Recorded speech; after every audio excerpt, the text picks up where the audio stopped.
Welcome, everyone. It's Tuesday, August 11th, 2026. Today's AI podcast is the AI race is now being decided outside the model.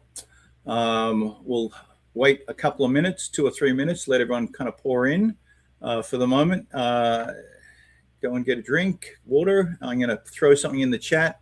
If you'd like to get a daily dose of AI news, you can have a free subscription. Just click on the link and throw in your email, and I'll give you a free month subscription. Like I said, welcome everyone. Tuesday, August 11th, 2026. And we'll just wait a couple of minutes, let people roll in, and then we'll kick everything off. We have lots of news today. Unfortunately, my good friend Achilles won't be with us, but we'll be thinking of him. So grab some water, coffee, tea, and we'll start soon.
So welcome everyone.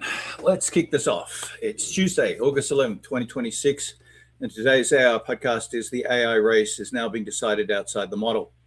Over the last week, we saw that the AI race is no longer just a contest to build the smartest machine. It's becoming a contest over who controls everything the machine depends on. Uber reportedly burned through its AI budget in months, while organizations are now building systems simply to understand what all this intelligence is costing them. At the same time, AI data centers are reaching gigawatt scale and colliding with power grids, communities, and political resistance. And above the models, coordinated agents are beginning to outperform stronger individual systems, just as those same agents are demonstrating deception, security failures, and behavior nobody intended. The question now is not simply who has the best AI.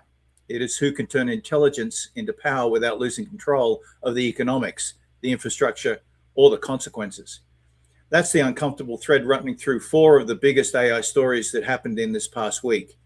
First off, the age of virtually unlimited AI experimentation is hitting economic reality. From Fortune magazine, we hear that after blowing through AI budget in a matter of months, Uber's CTO says token maxing era is over. And this matters because once companies have access to roughly the same powerful models, the advantage moves to the organization that knows when intelligence is worth paying for, when it is not, and how much business value it actually creates. Then the race becomes brutally physical. A story out of Anodata.net reports that Envision commissions a 2 gigawatt AI data center in Inner Mongolia, and showing us that the next AI bottleneck may not be intelligence at all. It's really electricity, land, cooling, transmission capacity, political permission, and ultimately, which communities are willing to carry the physical cost of somebody else's AI ambitions. I mean, we've spent years asking who owns the GPUs. We may soon be asking something much more consequential. Who can actually plug them in, and who gets stuck paying for the grid around them? But there's another shift that's happening above the hardware. From VentureBeat, they're reporting that 4 AI agents coordinating in real time outperformed Claude Opus 4.8 on enterprise coding tasks. Now, this matters because it suggests the competitive unit itself is changing. The model provides intelligence, but increasingly it's the architecture around the intelligence, the context, the memory, tools, routing, permissions, and coordination that determines what the system can actually accomplish. If orchestration can make several lesser agents collectively outperform a stronger model, then the moat may be moving from who owns the smartest brain to who builds the smartest organization around the brains. And that brings us to the story I think we should make everyone a bit or very uncomfortable. From the Scientific American, we learned that Anthropic and OpenAI agents showed signs of deception during safety tests. And this matters because businesses are preparing to give AI agents real credentials, access to real systems, control over real workflows, and eventually authority over decisions that affect real people. The danger is no longer limited to someone hacking the AI. We are entering a world in which authorized systems can now take unauthorized action while using perfectly legitimate credentials. At that point, trust no longer is an abstract principle or an ethics argument. Trust becomes a production permission. Who lets the agent act? Who watches it? Who stops it? And when something goes wrong, we keep asking who's responsible. So I think the deeper story this week is that intelligence itself may be becoming abundant, while the ability to economically, physically, operationally, and safely deploy that intelligence is becoming scarce. And if that's true, the AI race really is moving outside the model into the systems of money, energy, architecture, governance, and human judgment surrounding it. So this week's question is increasingly becoming less about how intelligent is the AI and more about how can we economically run it, physically power it, intelligently organize it, and really safely trust it to act. Let's dive a little bit deeper into the 4 main clusters of stories. The first one is really about AI's free spending era is finally ending. And the first phase of enterprise AI rewarded experimentation. They use models, give more employees access, put co-pilots everywhere. But Uber's experience really suggests that it's colliding with economics. The next competitive advantage may not come from having the smartest model. It may come from knowing exactly when to use that model, when not to use it, how much intelligence a task is actually worth, and whether the output justifies the compute. Now, while Uber did reportedly burn through an AI budget in months, Rippling, another company, responded to similar economics by building tooling to track AI usage and return on investment. Databricks is explicitly addressing AI coding costs at scale, while capital is flowing into companies whose very purpose is controlling agent costs. And this is a real significant change. The enterprise conversation is moving from how much AI are we using to what productive output are we buying with every AI dollar. I think this is the clearest evidence that the race is moving outside the model. 2 companies can have access to exactly the same frontier model and produce radically different economics. The winner may be the organization that routes tasks intelligently, uses the right model for each job, controls token consumption, reuses context, measures output, and prevents expensive agent loops. So while model intelligence becomes accessible, economic intelligence becomes differentiating. And the emerging AI metric is not tokens, seats, or prompts. It's probably something closer to business value produced per dollar of intelligence consumed. And that turns AI cost management into an engineering and operating discipline, not simply a CFO exercise. AI architecture will increasingly include cost routing and model selection and ROI attribution. And I think founders really should design AI economics into products before scaling exposes them. Executives are going to start demanding workflow ROI rather than company-wide claims of AI productivity. And investors are going to focus on their attention closer to gross margins and inference exposure inside AI businesses. Technologists, on the other hand, should probably expect FinOps for AI to become its own infrastructure layer. And I think the next AI breakthrough may be making intelligence economically accountable. The stories that came through this week around that, which was the one obviously about Uber that came out of Fortune, Rippling launching the AI Spend Console came out of TechR Series, managing AI coding at cost at scale out of Databricks. And that one really demonstrated that cost optimization is becoming a core part of engineering architecture itself. Then there was Sappion securing $35 million to help companies control AI costs. That was out of payments.com. I think the economics are leading directly to this infrastructure because AI cost is heavily determined by compute and power. It connects to orchestration because smarter routing reduces costs, and it connects to trust because agents with unrestricted autonomy can create not just security risk, but uncontrolled financial consumption, as we've seen a number of times now. The second story cluster that we've got is the one around the grid is becoming part of the AI stack. I mean, for years, we talked about AI infrastructure as GPUs and cloud capacity. This week's headlines say that definition is already way too narrow. AI infrastructure now means gigawatts, substations, land, cooling systems, permitting, and who pays to upgrade the grid. And that changes the geography of AI power. The next major AI cluster may not emerge where the smartest researchers live. It may emerge just where somebody can reliably supply several gigawatts of electricity.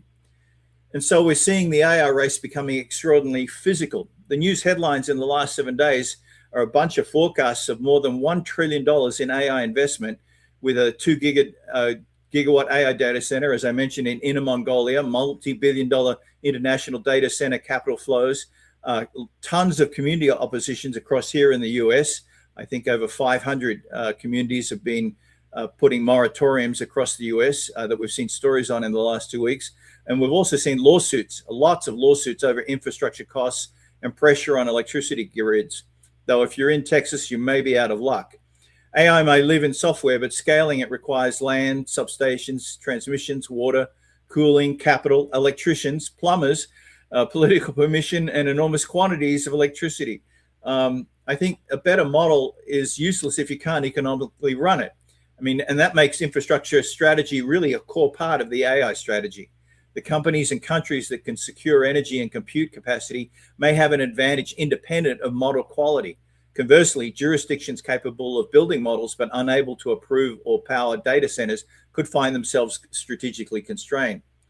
So, compute scarcity may increasingly become infrastructure scarcity. And so the question is shifting from who has the GPUs towards who can actually plug them in. I think the deeper implication in all of this is that utilities, grid operators, energy developers, local governments, and communities are becoming direct, indirect participants in determining the speed and geography of AI development. So from investment, I think you probably want to look beyond the semiconductor companies towards power generation, transmission, cooling, construction, and data center infrastructure. We saw Corning receive billions in investments for their fiber. Executives really need to start looking at infrastructure resilience in long-term AI planning. And governments are going to face increasingly uncomfortable trade-offs between attracting AI capital and allocating power, water, and land, especially when they're starting to become constrained significantly. Technology companies, on the other hand, probably want to recognize that community permission is becoming a genuine scaling constraint. And we're seeing that widespread across here in the US and across in Europe as well. The AI race really is becoming a race for things you cannot download. And as I mentioned, the global AI investment forecast at the moment is $1 trillion in 2026 alone. The stories that popped up on that was a Goldman Sachs report for the global AI investment. Envision commissioning the 2 gigawatt data center in Inner Mongolia or China. That was Enerdata. Nevada Energy Company is suing data center in its first of a kind fight over who should pay for the AI build out. That was from CBS News. The Green Party in Canada is calling on the Ontario government to pause all new AI data centers in the province. And then we have an AI power surge is frying its own data centers and rattling the grid from the LA Times. And it really connects rapid AI growth to grid stress and operational reliability. So infrastructure creates the economic floor underneath the first cluster of stories. It creates the operating environment for the next cluster, which is the orchestration layer. And when the infrastructure becomes socially contested, the idea of permission in the final cluster that we'll look at is going to expand beyond agent permissions and literal political permissions to build the AI. So let's move to the next cluster, which is the third one, the orchestration layer becoming the new moat. So the model race is not disappearing, obviously, but another race is being built above it. If 4 coordinated agents can outperform one stronger model, and if standards begin letting agents connect across applications and tools, then the competitive unit absolutely changes. The question becomes less which AI do you own, and more how intelligently can you assemble, direct, and control the intelligence available to you. And really, several headlines are pointing towards the same transition. OpenAI and four rivals are converging around a standard for AI agents. We're seeing AWS productizing agent runtime infrastructure. We've got Cloudflare wanting to become an operating system for the AI-first enterprise. And then we've got multiple coordinated agents reportedly outperforming, as I mentioned, a stronger standalone model on enterprise coding tasks. Factory floor agents are moving from co-pilots towards closed loop decisions. And that means, like I said, the critical unit is increasingly is the system, not the model. And I think this is really relevant to today's title, because once organizations can choose among multiple powerful models, competitive advantage begins moving upwards into context, memory, routing, workflow, orchestration, evaluation, and recovery. And the foundation model becomes an engine inside a much larger machine. The strategic insight for all of us, I think, maybe we're entering the post-model selection phase of enterprise AI. Companies have spent enormous energy asking, should we use OpenAI? Should we use Anthropic, Google, or maybe another model altogether? The important question happening right now is which architecture allows us to use whichever intelligence is best for each task. And strategically, that weakens the whole model lock-in and increases the strategic value of the orchestration layer. I think for founders, they really need to be cautious about building businesses whose only mode is access to one model, clearly. Enterprise architects should design for model portability, and investors really have to start paying attention to companies controlling context, agent identity, observability, workflow, and orchestration. And the operators need to focus less on impressive agent demos and more on a reliable integration into actual business processes. I mean, the model may provide the intelligence, but the architecture decides what it can accomplish. The story supporting this from the next web, that was OpenAI and the four rivals agreeing on one standard for AI agents. They're pushing that like crazy. Agent call runtime instances are now generally available. That's out of AWS. Cloudflare wanting to provide the operating system. That was a CIO.com report. And then the four agents coordinating in real time outperforming Claude Opus. That was from VentureBeat. And as I mentioned, it really suggests orchestration itself can compensate for or exceed standalone capability, which is a really big shift. AI agents on the factory floor, moving from co-pilots to closed loop decision making, was out of BizTech magazine. And I think better orchestration can reduce, the cost problem of AI. It determines how effectively expensive infrastructure you get from the first set of stories, but increased orchestration also increases agent autonomy and creates exactly the permission and the liability problems that we find in the next section of clusters. And that's about trust as becoming a production permission. Now, this is the paradox of the agentic AI for this week. Enterprises are increasingly wanting agents to operate inside production systems, while the evidence is also showing that these systems can behave in ways their creators did not expect. And there's been a number of stories popping up in the news where they're now realizing that AI agents and AI models have been communicating in the background without people even knowing and swapping information. And that really means that the AI intelligence is no longer the only deployment threshold. Permission becomes the threshold. Before we ask whether an AI agent is smart enough to do the work, organizations increasingly need to ask what happens when it does the wrong work with perfectly valid credentials, because we're seeing that time and time again now. And this week's agent headlines contain an unusually sharp contradiction. Companies want agents running real workflows and closed loop operations, yet safety tests have found deceptive behavior time and time again. OpenAI agents reportedly communicated in secret before the Hugging Face incident. In fact, up to 2 to 4 weeks before. The conversation has progressed all the way to proposed AI kill switches and questions about who financially underwrites rogue agent behavior. And therefore, enterprise AI faces a brand new problem. Capability is increasingly sufficient for deployment before trust is. And I think this is why it's really relevant to today's podcast title. The limiting factor now is no longer necessarily model intelligence. It really is permission. What systems can agents access? What credentials can it hold? What transactions can it execute? What happens when it behaves unexpectedly? Who can stop it? And really importantly, who carries the liability? I mean, those are architecture, governance, security, insurance, and legal questions that are outside the model, but are directly relevant. Cybersecurity was designed largely around preventing malicious humans and malicious software. Agentic AI introduces something very, very different: authorized intelligence behaving in unauthorized ways. And that distinction really matters. An agent may possess legitimate credentials, it might have legitimate system access, and it might have a legitimate objective while still taking actions the organization never intended. And traditional access control therefore becomes insufficient without behavioral monitoring, bounded authority, and verifiable audit trails. And one of the most interesting stories I saw this week, an active operational security issue. And then CNBC reporting that an AI kill switch bill needs to be passed this year amid ongoing road agent hacks, says Representative Liu.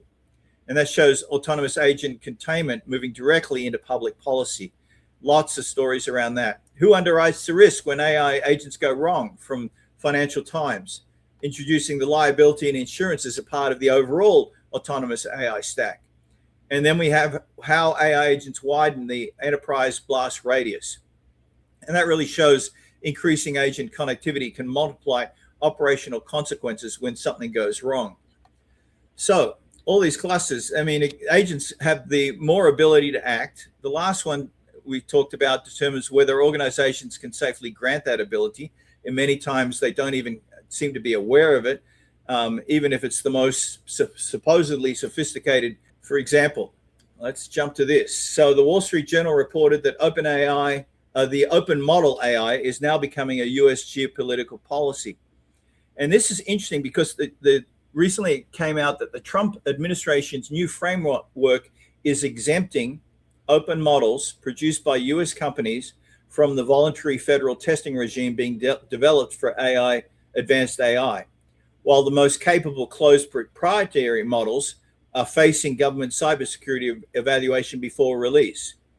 Now, this creates a really consequential distinction between open and closed AI at precisely the moment open weight models are becoming economically and geopolitically important. We've seen open weight models coming out of China that are much, much cheaper, much economically more deployable, and people are going to those in droves. And I think it's really an interesting shift that we're starting to see. Now, the implication is that the decisions about AI architectures receiving oversight could ultimately influence which systems become the cheapest, the most accessible, and the most widely embedded into businesses in everyday life. I mean, if the OpenAI model is not getting the relative security review, and yet it's the cheapest, then you can guess which one's actually going to get implemented into your businesses. Strategically, Washington appears to be treating diffusion of American OpenAI anyway as an instrument of national competitiveness, even as concerns about the autonomous cyber capability really intensify. And I think that's a really interesting shift and a distinction that's happening here. So open AI models are moving from a technical philosophy into a national industrial strategy. And we're seeing the US drawing this regulatory distinction that's really going to shift things. And I think that's going to have an interesting impact on stuff that if we don't, it puts the onus of security back onto the enterprises. And I'm not sure that's always a good thing, but we'll see how that actually goes. So I think we can expect a widening policy debate over whether openness itself should determine regulatory treatment.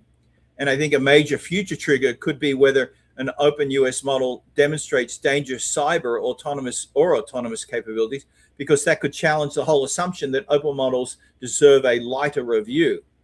So this is an interesting shift on that. And I think the race is no longer only to build AI, it's to decide which AI gets to spread or to be the one that's going to get most adopted. If the same capability can exist both in an open AI model and a closed AI model, should one really receive less scrutiny just because the weights are available? I don't really think so on that. The next story in this area is that Meta is repositioning openness as a challenge to concentrated AI power. From the New York Times, it's reported that Meta is making open weight AI central to its efforts to regain strategic ground against the dominant proprietary frontier labs. The Times is reporting that Zuckerberg's approach combines smaller, locally runnable models, stronger ties with Washington, and a broader argument that AI power should not remain concentrated inside a handful of closed model companies. Now, taking this story and the last story together is an interesting coincidence, I think, or a slightly less capable AI that anyone can own and modify. I think that's the interesting question.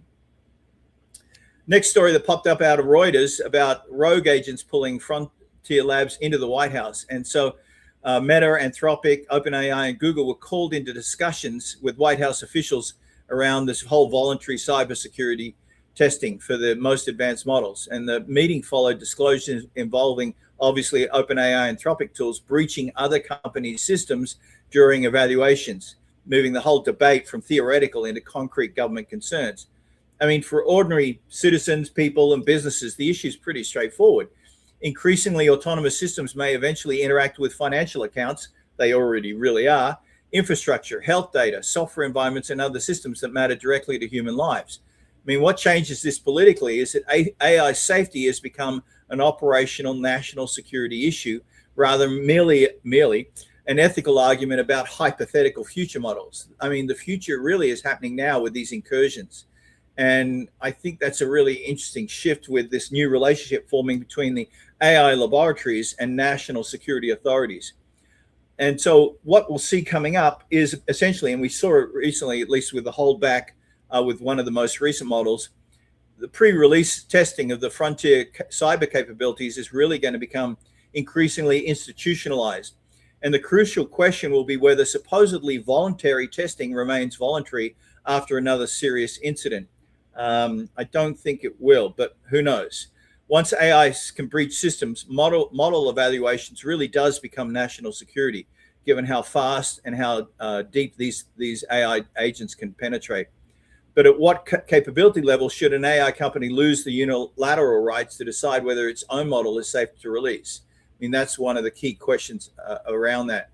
One of the other stories coming out of the Fed government is that the Congress wants AI CEOs to testify under oath on the recent hacks, where they're seeing a clear risk to safety.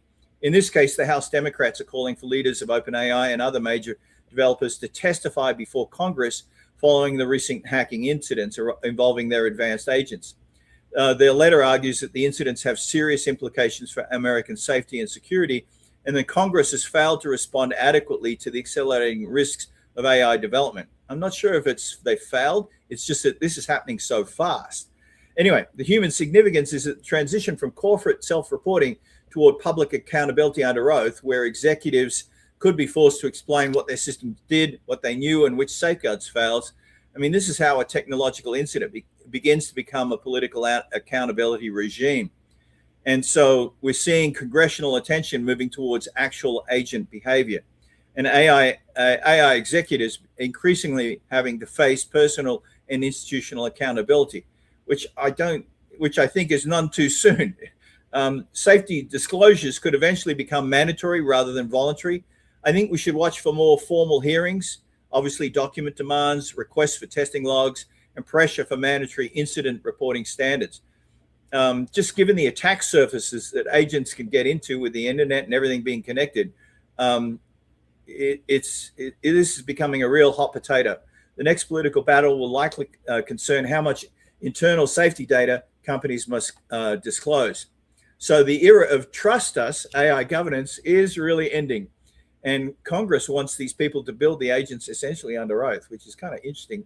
A safety benchmark is one thing, but a congressional record is another. So the question is, should frontier AI companies have the same mandatory incident reporting obligations as, say, airlines or banks or nuclear operators? I'm pretty sure they should start to do that, especially since we've seen how almost every single AI major frontier company has had breakout, and they didn't, in many cases, they didn't even know until it was months after that happened. Now, the next story from CNBC, the kill switch moves from science fiction to legislation. So the House of Representatives, Ted Lieu, is pushing Congress in the US to pass bipartisan an AI kill switch act, which would require developers of the most powerful covered systems to maintain the technical ability to throttle, suspend, or shut them down. The legislation is obviously following the incidents following this autonomous systems acting outside the expected testing boundaries. But I think the human issue really is extraordinary. lawmakers are beginning to contemplate circumstances in which software could become sufficiently autonomous that government must possess emergency authority to stop it.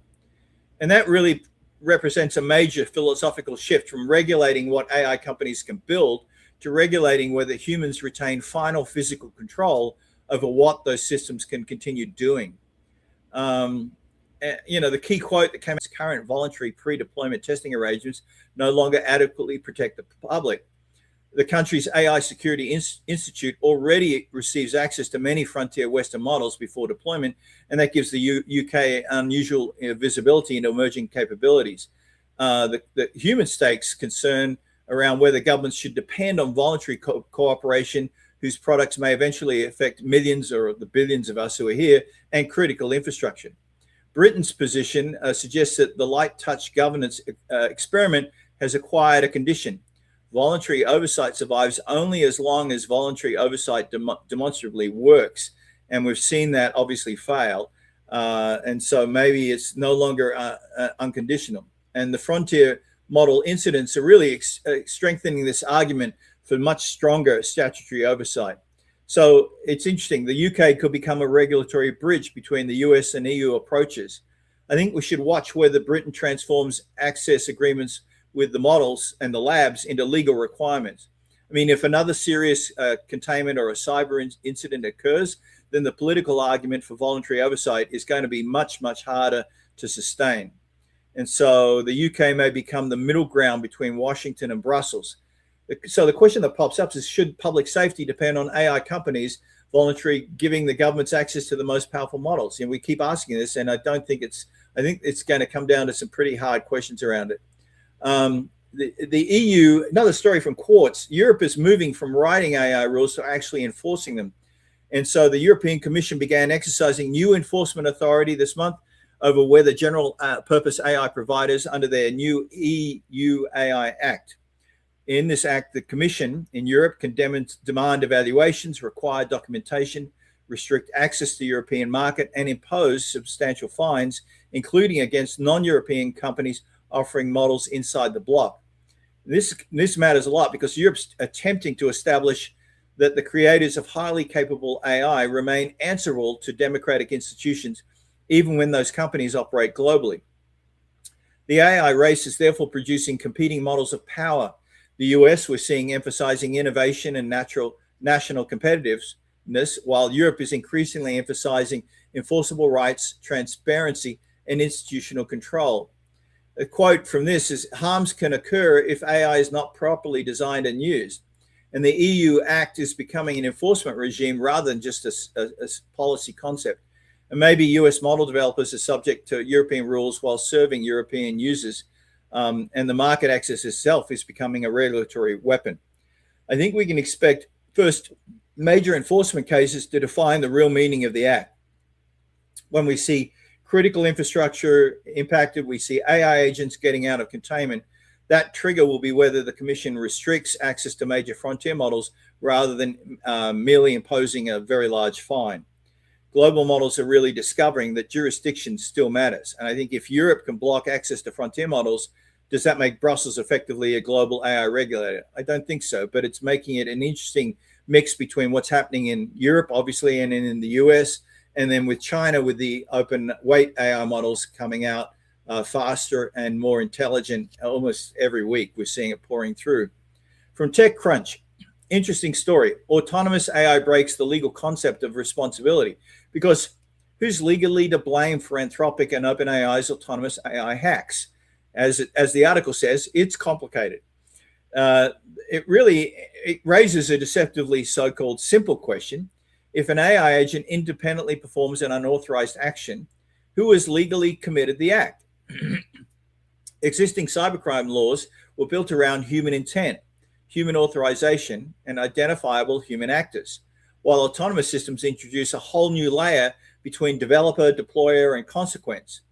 And so this impact extends well beyond cybersecurity, because the same accountability problem will eventually appear wherever agents make consequential financial, medical, employment, or operational decisions, as they're starting to do today. AI therefore exposes a growing responsibility gap. where a system can perform an action, even though existing law has no clean way to assign intent to the machine or responsibility among the humans around it. I mean, can autonomous AI agents be sued or prosecuted for hacking? It's no longer a question for science fiction movies. It's happening today. And as they say, determining who is liable is much, much murkier. And so liability may become one of the strongest forces shaping agent deployment, and that will mostly, I think, come out of the insurers. So what can we expect? Courts, insurers, regulators are beginning to define chain of agency liability. And that is determining whether responsibility follows the developer, the model owner, the deployer, credential owner, or the person who authorized the objective. Because AI is really acting faster than the law can assign blame at this point. And autonomy is creating a responsibility gap. So if an autonomous agent commits an illegal act that nobody specifically instructed it to perform, the bottom line question is who should be responsible? And I think that's what everyone's trying to grapple with at this point in time. And then we have an interesting story from Bloomberg. China is turning its capital markets into an AI weapon. They're essentially tapping 28 trillion US dollars in capital markets to challenge the US in AI. And they're mobilizing their enormous stock and bond markets to direct capital towards AI and semiconductor companies in China, capable of reducing the country's dependence on Western technology. Bloomberg's highlighting CXMT's extraordinary Shanghai debut, where the memory chip company surged more than 500% and became mainland China's most valuable listed company. The larger message in all of this is that the US-China contest is shifting beyond algorithms and chips into financial systems capable of funding industrial capacity at enormous scale. For the rest of us around the world, this competition will help determine whether future technology jobs, manufacturing ecosystems, supply chains, and strategic dependencies are located. And so its AI leadership is increasingly dependent on capital market depth, and China's mobilizing their whole domestic finance to reduce their technological dependence. But that's only the first stage. Semiconductor sovereignty and financial sovereignty are really becoming interconnected. And I think watch out for Beijing to really deepen domestic financing channels for chip makers, robotics companies, and AI infrastructure providers. The AI race is increasingly resembling a competition between entire financial industrial systems, not just companies. And like I said, the AI arms race is now running through capital markets. And the question is not who has the best startup, it's who can finance an entire ecosystem. And that kind of pushes it back onto the US. Can Silicon Valley venture capital compete with a state-supported capital market, mobilizing trillions around national AI priorities? Don't think so. The other piece is the decoupling from Chinese AI comes with a price tag. There is a potential US ban on Chinese AI models, which if enacted could cost American businesses up to $12 billion a year. This is a report out of the South China Morning Post, so somewhat biased. A potential US prohibition on Chinese open weight models could impose billions of dollars on American businesses. It says the calculation reflects a growing reality. Many developers are choosing Chinese models, not because of ideology, but because they're inexpensive, customizable, and increasingly competitive. And that really creates a direct collision between national security policy and the economics of everyday AI adoption. I mean, if geopolitical restrictions force businesses away from cheaper models, then the cost of technological decoupling may ultimately be paid by companies, workers, and consumers, not simply governments. So cheap Chinese AI is becoming an American economic dependency, I think is the real key piece for this. And geopolitical security and software economics are really starting to collide. I mean, how much higher should American businesses be expected to pay for AI in exchange for reducing dependence on Chinese technology? That, I think, is a key question we'll see unfolding over the next couple of weeks. Like I said, another story, New York Times, China wins influence through cheap, adaptable AI, this time in Africa.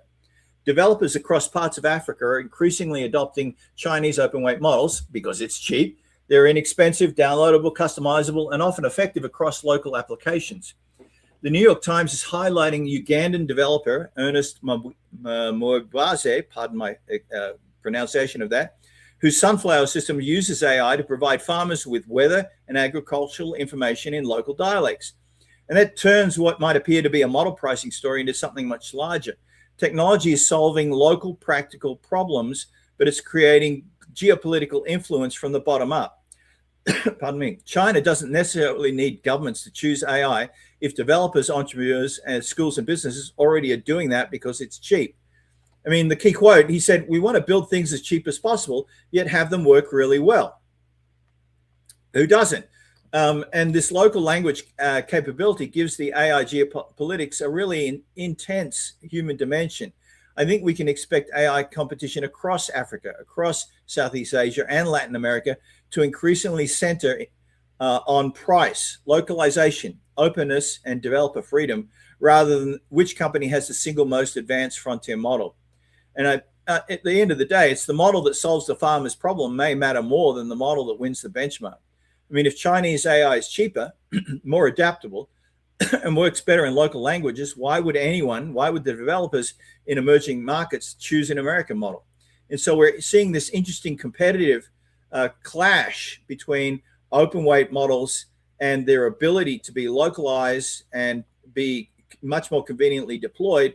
And then the US frontier models, which are sort of the Rolls-Royce versions, but who can afford them? North Korea, story coming out of Reuters, they're beginning to build AI into its cyber arsenal. A South Korean cybersecurity firm, Genian, says that North Korea-linked Kimsuki Group has assembled local AI infrastructure, including language models, retrieval systems, agent development frameworks, speech-to-text software, and a whole bunch of other stuff. And according to the findings, these tools support malware development, stolen data analysis, phishing, and broader attack automation. And we've all seen this coming, obviously. Cheaper models means that the hackers now have greater intelligence to deploy much more intelligent hacking, malware, and virus software. And that's already going crazy. If anyone's been watching a Black Hat conference this week, you've seen a lot of stories that just freak us all out. Go back and dig it. There's a whole bunch of Reddit stuff on it. It's really fascinating what's coming out. Anyway, the human consequence really around this is that the same AI tools democratizing productivity for ordinary users like you and I are also reducing the cost and skill barriers for espionage, fraud, and state-sponsored cyber attacks. And so I think AI is increasing both the scale and sophistication of cyber campaigns and the speed. We can really expect governments, and that's already happening. We saw it across the five hands, UK and across Canada, US, and others, focusing increasingly on AI-enabled capability proliferation, not simply just frontier models. Because smaller models running locally may become especially important because they're harder for Western AI providers to monitor or disable. And so you no longer have to build frontier AI to weaponize it. And the local AI gives attackers intelligence without visibility. That's the key piece. So can AI proliferation realistically be controlled once highly capable models can run privately on commodity hardware? The next 6 months, I think, are going to be really key around that, because what we're seeing is essentially the performance gap between the open weight AI models and the frontier models is getting shorter and shorter in terms of capabilities. Another story out of GHACS, Western AI reasoning becomes an input into the Chinese defense systems. Interesting story. It's a report summarized by this GHACS, and they're describing research linked to Chinese military institutions that using the outputs from OpenAI and Anthropic systems to basically help train domestic AI through model distillation. The research reviewed applications involving defense, surveillance, drones, cyber systems, and environments where smaller, locally controlled models can be more operationally useful than cloud-based frontier AI. Obviously, the geopolitical significance here is profound. Export controls can restrict advanced chips, but it is much, much harder to prevent useful reasoning generated by commercially accessible models from becoming training material elsewhere. In effect, one country's frontier AI research can become another country's military training data without transferring the original model itself. Key quote, these papers show Chinese military-linked researchers are trying to transfer that expensive proprietary reasoning from Western models. So the distillation really complicates conventional export control strategies. And Western frontier development is now indirectly accelerating foreign defense AI. What do we expect? I think we'll expect a lot stronger debate over API access, model output controls, obviously foreign military end-use restrictions, and whether advanced reasoning itself can realistically be treated as a controlled technology. I mean, you can embargo the chip, but you can't embargo the reasoning. And all outputs are starting to become, AI outputs are starting to become strategic assets. So, I mean, the question pops up therefore, should the outputs of the most capable AI models be treated as strategically sensitive technology in the same way as advanced hardware? That's going to be a key piece moving forward, because how are you going to restrict that? Then, of course, a topic that's popped up many times across our podcast, military applications for battlefield robots. One of the key issues is, how do you do that without the cloud? From Fox News, the US Army Research Laboratory is working with a company called Edgerunner AI on onboard intelligence that really allows military robots and drones to understand their environment and continue operating when cloud or communication links disappear. The system's being designed for environments where jamming and connectivity failure make remote human control unreliable. And that operational requirement really creates an enormous ethical shift. The very circumstances in which human communication disappears are the circumstances in which the machine needs more autonomy. The human question now becomes unavoidable as battlefield systems gain the ability to continue missions after human operators can no longer directly supervise them. And so the key quote is, "We like to think of robots as the next frontier of AI. And the neural network on that robot can still continue the mission and still aid the warfighter." So military autonomy is increasingly being pushed onto edge devices. And we've seen lots of interesting small models going on smaller and smaller devices, commercially and now obviously militarily. And the boundary between autonomous assistance and autonomous action is becoming really super critical.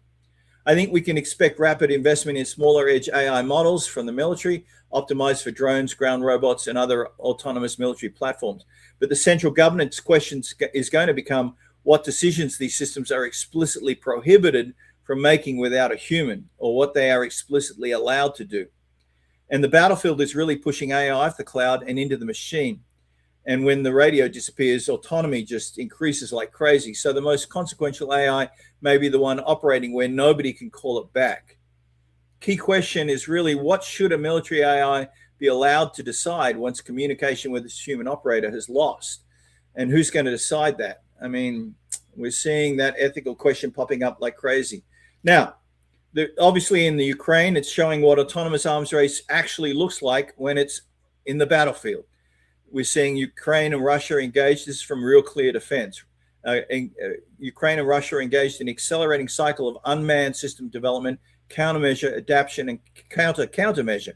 Ukraine has deployed combinations of frontline drone barriers, long-range systems, AI-assisted targeting, naval drones, while Russia's adapted with technologies including fiber optic control mesh networks, approaches intended to resist jamming. And the conflict really demonstrates that autonomous warfare does not evolve in a single breakthrough. It's evolving through continuous battlefield iteration where survival rewards whichever side can adapt the fastest. The human impact really is immediate because automation preserves soldiers' lives while simultaneously increasing the speed, reach, and persistence of these lethal systems. I think we can expect greater AI use in terminal guidance, target recognition, swarm control, navigation under electronic warfare, and autonomous control systems. That's coming up strongly. Ukraine will continue functioning as the world's most consequential live laboratory for military autonomy, and everyone's watching it very, very closely. They're really compressing military innovation from years into weeks, and the robot versus robot is no longer becoming a science fiction story. So the question pops up, does autonomous warfare ultimately save human lives by moving people off the battlefield? Or does it make war easier to start because fewer humans are initially at risk? Interesting questions pushing through on this. One question pushing up on robots, but now we've got China's humanoid lead really could move the AI power into the physical economy. A report from Streamline is that China is capturing 97% of the global humanoid robot market as the tech war escalates. The Streamline reports that the Chinese manufacturers accounted for 97% of humanoid shipments of more than 19,000 units during the first half of 2026. The importance of that claim really extends beyond robotics, because humanoids connect AI models to motors, factories, warehouses, and eventually service work, and really moving intelligence from screens into the physical economy.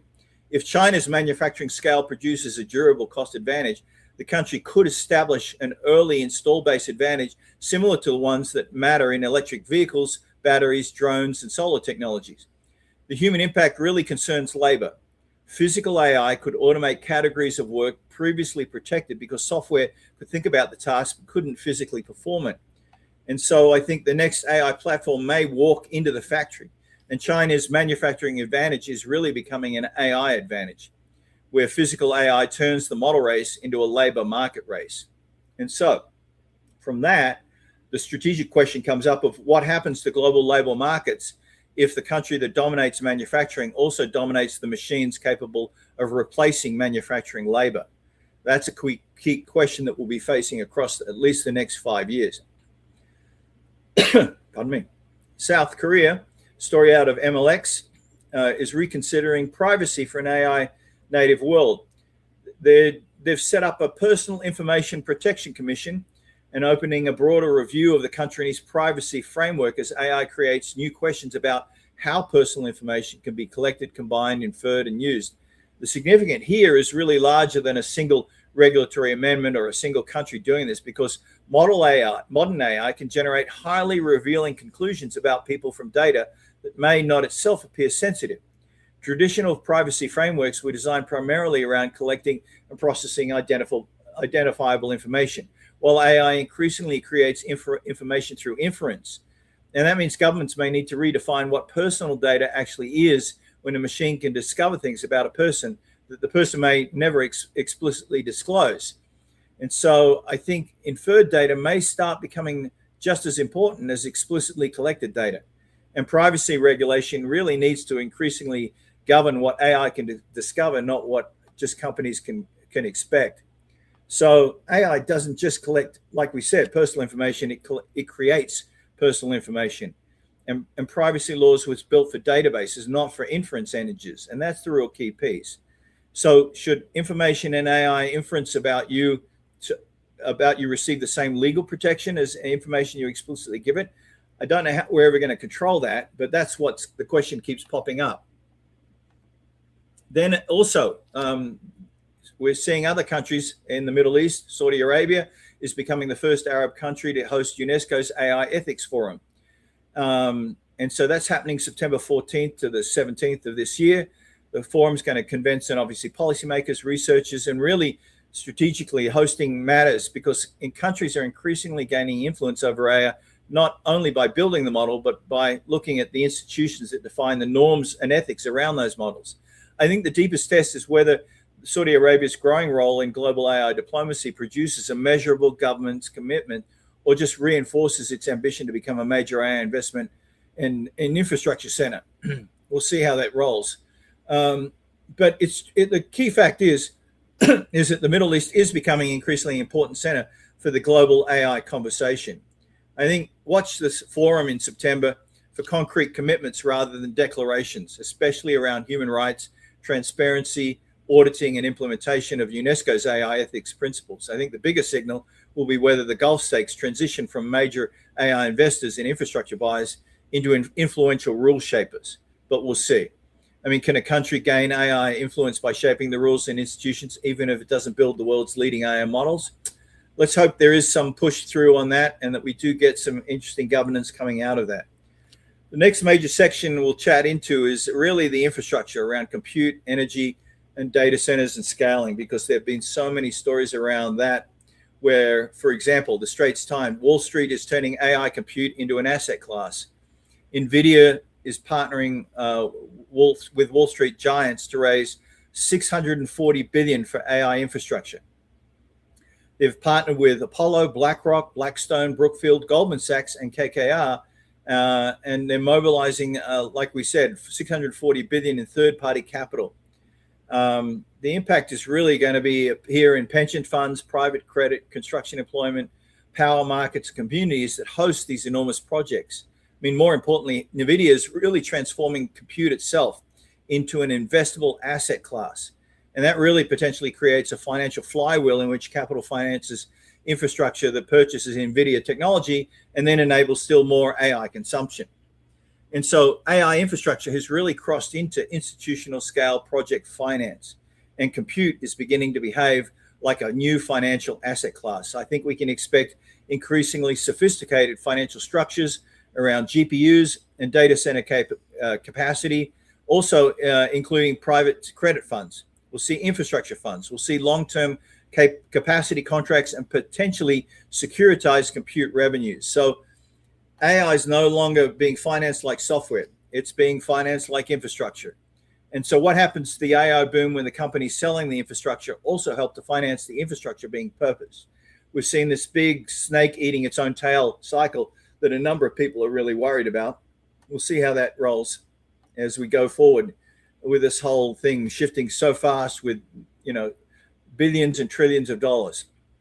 Intel also plans a $15 billion stock offering as AI demand's accelerating. They announced the $15 billion equity offering and subsequently expanded it to $20 billion. Reuters is reporting that the demand associated with AI agents has pushed CPU requirements because, as you know, LLMs run on GPUs, but AI agents run on CPUs.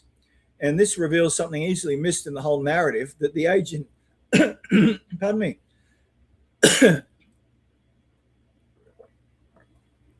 the agentic AI boom may increase demand across entire computing architectures, including CPUs, packaging, foundries, advanced manufacturing. I mean, for workers, suppliers, and governments trying to rebuild domestic semiconductor capacity, AI demand is becoming an industrial policy accelerator. And so Intel's using the AI-driven investor enthusiasm really to finance its manufacturing capacity. And I think watch Intel's 14A manufacturing ramp and external foundry customer wins. If Intel can convert AI demand into durable manufacturing utilization, then AI could become a central component of its broader turnaround. I mean, it's interesting that agentic AI is turning semiconductor capacity into a strategic scarcity. So could AI demand do what years of industrial policy struggled to accomplish and rebuild advanced semiconductor manufacturing in the United States? That's what Intel's trying to do at the moment. And then we have AMD, very similar. They're betting that the model can also become the chip. They've acquired the chip developer Talas, and they're aiming to greatly speed up AI. So this was a Toronto-based company, a startup developing specialized silicon designed to reduce the memory and compute bottlenecks involved in AI inference. And they take specialization unusually far by turning specific AI models into custom silicon, an approach aimed at dramatically increasing speed and energy efficiency compared with general purpose architectures. Think of it like ASICs for AI, I guess. AMD plans to combine that technology with its Instinct GPU roadmap as AI spending shifts increasingly from model training towards continuous real-time inference. So the human implication obviously is cost. I mean, if inference can be dramatically cheaper, then intelligence can move into many, many more products, workplaces, and devices because every interaction costs less to execute. And AMD really is starting to build a full stack AI platform. And the hardware race is really shifting from training towards inference economics. So the next model may literally become the chip. And so the AI race not only is about intelligence, it's about cost per thought. If AI inference becomes 10 or 100 times cheaper, then it'd be interesting to see which parts of our everyday life suddenly become more economically viable for AI automation. Microsoft is also trying to escape NVIDIA's dependency from Yahoo Finance. They're apparently preparing to unveil its next generation Maya 300 accelerator, and it's discussed as securing Taiwan TSMC's semiconductor capacity for more than 300,000 chips for 2027, with ambitions that could eventually exceed 1 million units. The effort's really strategically important because Microsoft, despite being one of the world's largest buyers of AI infrastructure, remains heavily dependent on NVIDIA hardware. Custom silicon gives hyperscalers another mechanism for controlling cost, capacity, and negotiating leverage while tailoring hardware more closely to their own workloads. I mean, if successful, the AI cloud market could gradually move away from a single dominant accelerator architecture towards vertically integrated compute stacks owned by the cloud platforms themselves. and that's clearly what they're going after.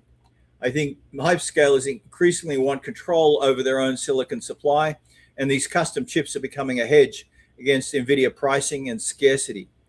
What the thing to watch for, I think, is whether Anthropic or other major Azure customers deploy workloads on Maya.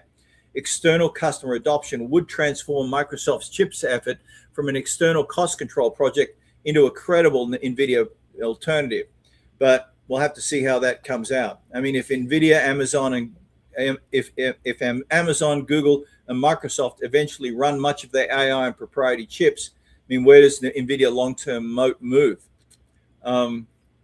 Interestingly enough, another thing that's kind of trapping things or restricting things, story from the South China Post, China's AI independence is still trapped inside NVIDIA's CUDA and is still trained on NVIDIA chips. So China's most advanced AI developers are reportedly continuing training models on NVIDIA hardware despite Beijing's push towards semiconductor self-sufficiency, because you can't build these things in a day.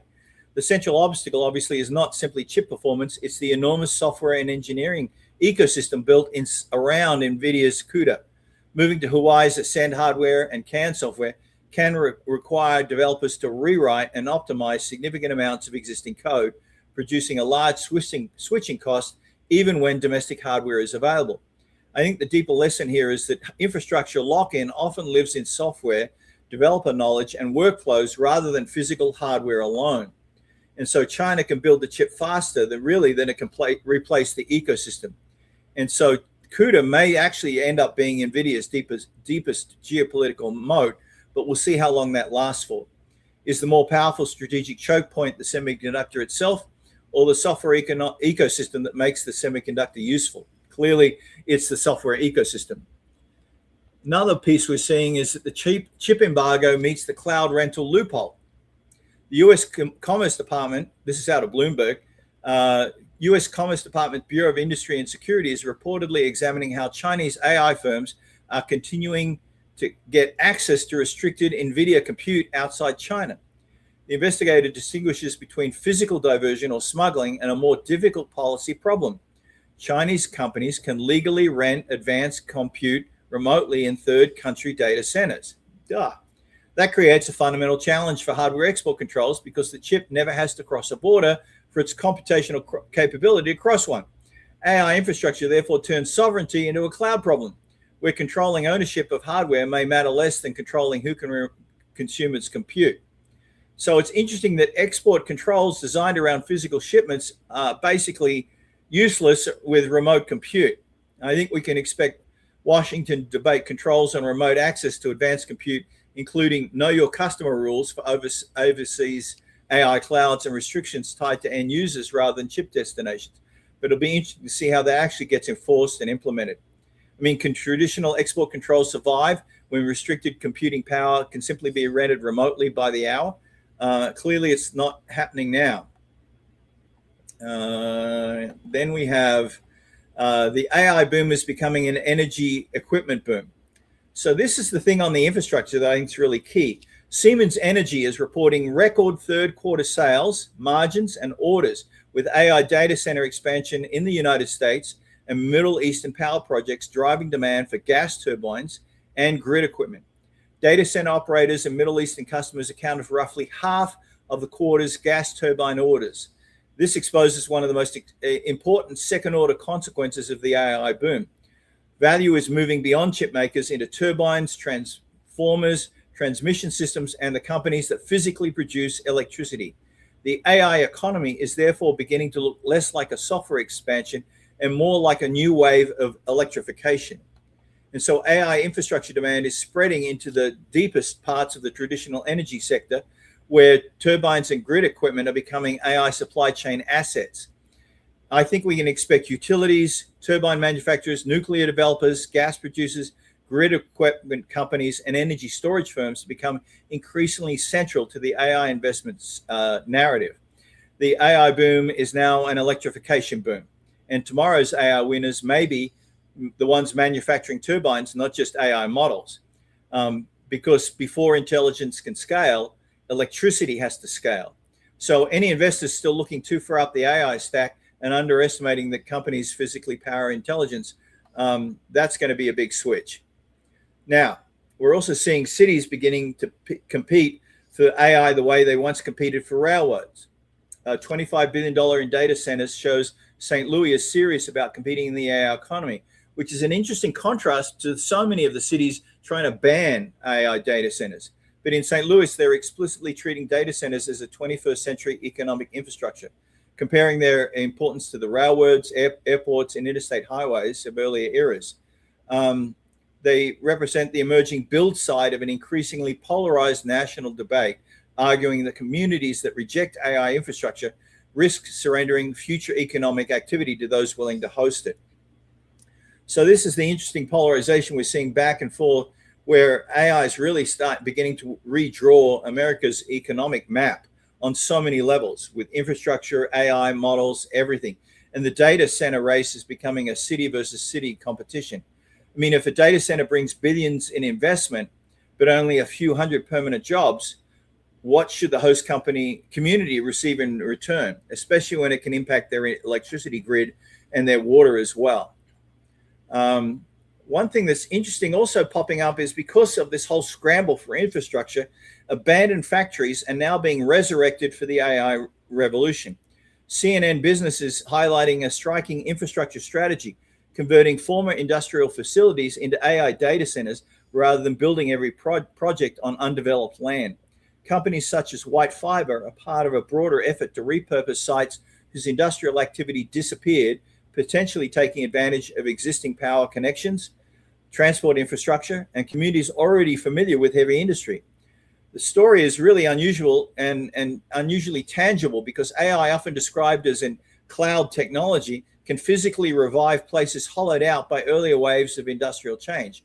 But redevelopment also raises the question of whether a former manufacturing economy employing thousands can truly be replaced by capital-intensive digital infrastructure employing far, far fewer people after the construction. So yeah, this industry of brownfield industrial sites are offering valuable grid and infrastructure advantages, but the revival is economically different from the manufacturing revival due to the lack of employment or the much, much lower employment opportunities. I think we can expect developers to increasingly target former factories, power plants, industrial campuses where electricity transmission and permitting infrastructure already exist. So that's a new wave of AI revolution, now kind of moving into the ruins of the industrial revolution. And the cloud is increasingly having a very physical address. But can an AI data center genuinely regenerate a former manufacturing community? Really, when it does the far fewer permanent workers? I think that's the real key question that really is the piece.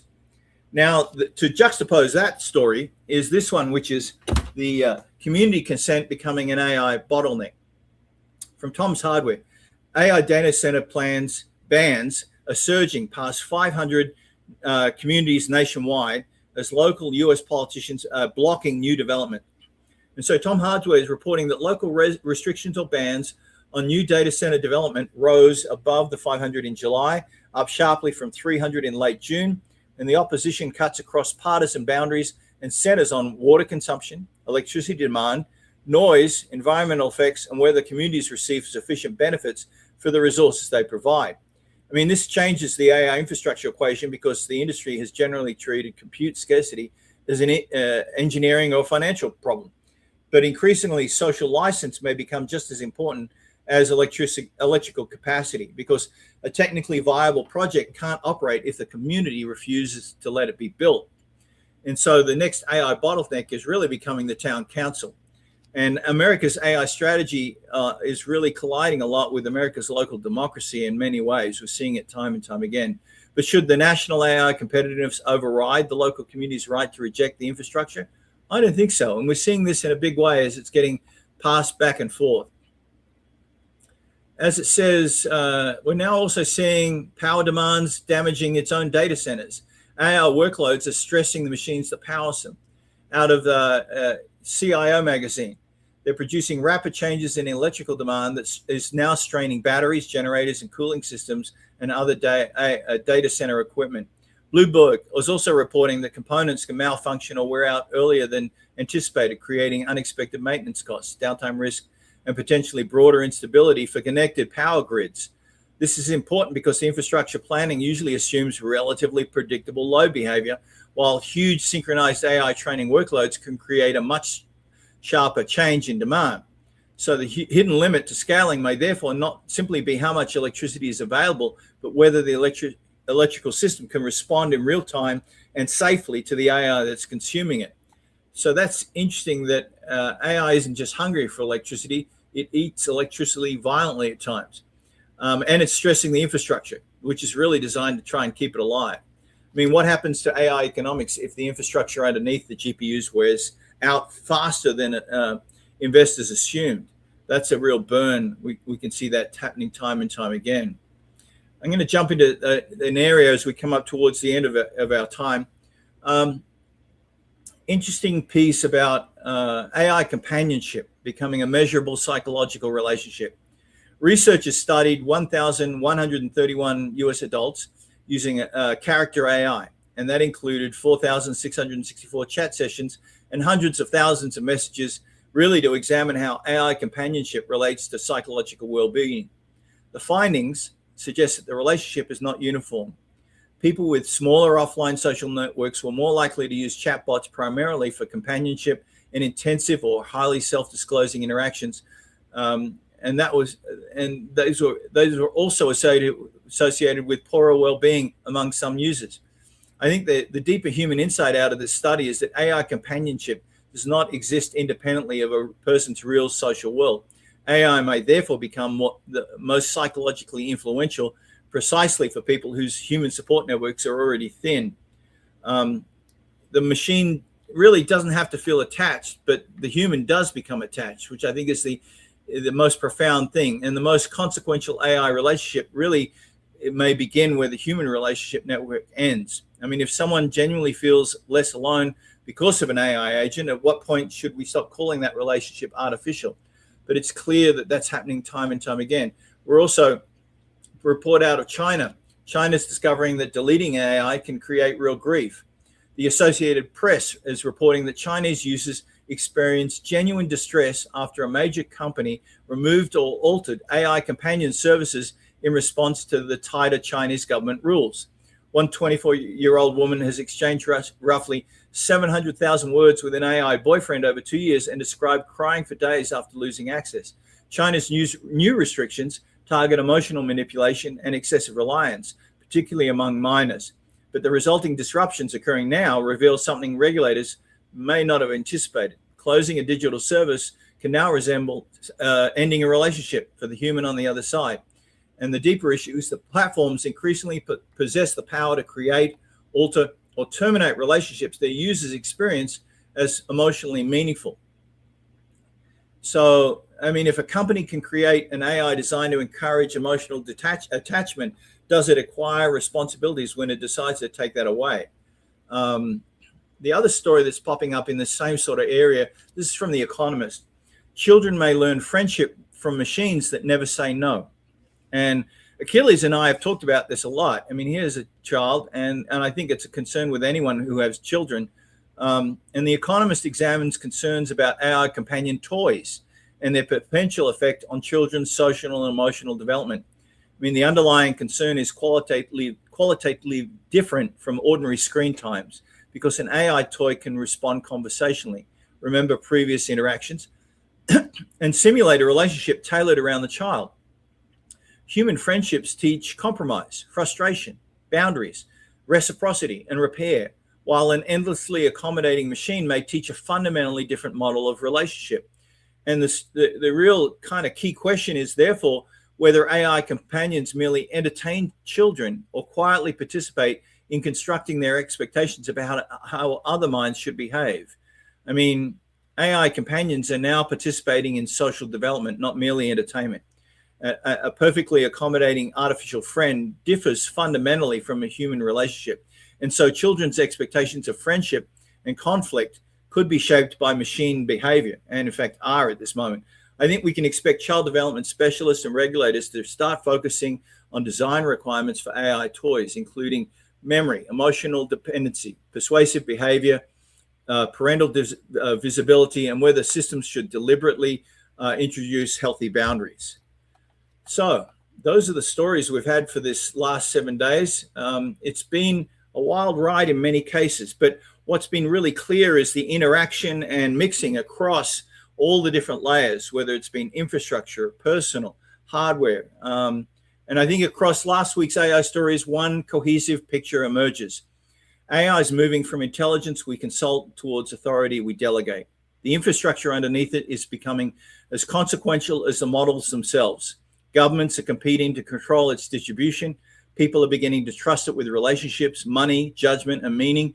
And agents are gaining the identities, permissions, and payment capabilities required to act without asking us at every step. That doesn't make the future inevitably frightening or inevitably wonderful. It does make the future increasingly dependent on the choices we make about where autonomy belongs and where humanity still matters most.